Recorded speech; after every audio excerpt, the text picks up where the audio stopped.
Apokaliptične slike srpskih reka zatrpanih smećem s početka godine danas su samo za nijansu bolje, pošto je velika količina otpada izvađena. Čišćenje Drine u Višegradu počelo je u januaru i od tada se svakodnevno vadi oko 100 kubika smeća. Zaposlenima u hidroelektrani Višegrad ostaje još nekoliko meseci čišćenja, oko 8.000 kubika preostalog smeća. U januaru je izvađeno negdje oko 1000 kubika, u februaru negdje oko 2,5 i sada je negdje oko 500 kubika, dakle negdje ukupno oko 4000 kubika ukupno je izvađeno. Čak 90% otpada koji je stigao na jezero u Višegradu čini drveće, dok 10% otpada na plastiku i stare električne uređaje. Kada je vodostaj veliki, reke Lim, Tara i Drina do Višegrada donesu od 7 do 8 kubika smeća, uglavnom sa divljih deponija. Ovaj problem se ne može rešiti ovako što ćemo mi to vaditi iz vode.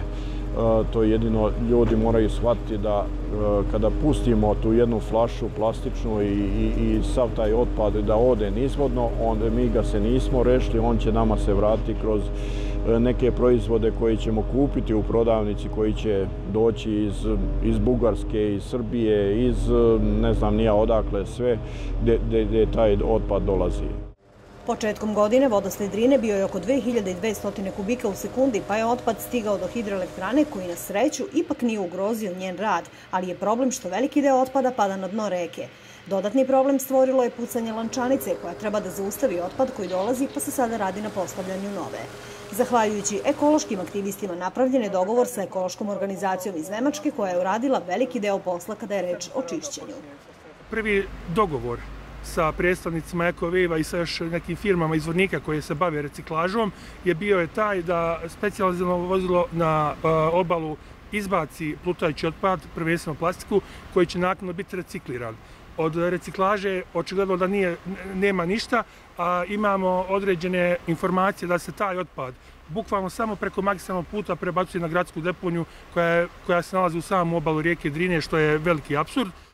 Presipanje iz šupljeg u prazno, kažu ekolozi, ali u jednom se slažu sa rukovodstvom hidroelektrane. Mora se promeniti ekološka svest ljudi, jer smo sudeći po ovim slikama sami sebi najveći neprijatelji. Lim, Tara i Drina se neće sami očistiti, a ovaj ekološki problem tiče se svih gradova u njihovom slivu i 3 države, Srbije, Crne Gore i Bosne i Hercegovine, čiji su predstavnici na sastanku u januaru najavili da ovaj posao mora biti rešavan zajedničkim dogovorom. A od utvrđivanja neophodnih koraka za rešavanje decenijskog problema plutajućeg otpada na srpskim rekama, preko realizacije i sanacije divljih deponija, još mnogo smeća će proteći srpskim rekama.